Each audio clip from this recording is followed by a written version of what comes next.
Another way of seeing the result is in terms of the percentage of Leavers and Remainers that voted for each political party.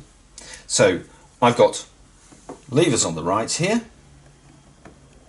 These are people who voted Leave in 2016 referendum, and I've got Remainers here.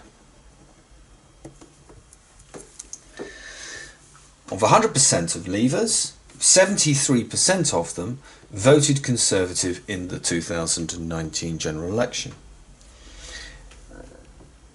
Very few of them voted for the other political parties. I haven't put Brexit Party on here because it's less confusing. Of the Remainers, only 40% of them, 47% of them, voted Labour. The rest splattered themselves across various political parties, including the Greens. What's very interesting is the ratios. 73% to 20%, so that is roughly 3.5 to 1 of the Conservatives' voter base was Leave rather than Remain. We've got a similar ratio in reverse for the Labour Party, 47% to 16, so that's roughly 3 to 1. The same with the Scottish National Party, a largely Remain electorate. Look at the Liberal Democrats. Their electorate was 7 to 1. And yet, at the 2016 EU referendum, about 35% of 2015 Liberal Democrat voters voted to Leave.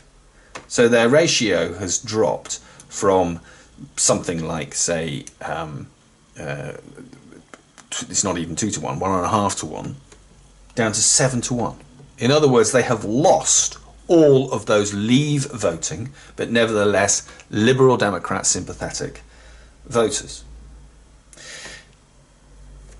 There are few things that arise from this, but one of them is, what is that line there for?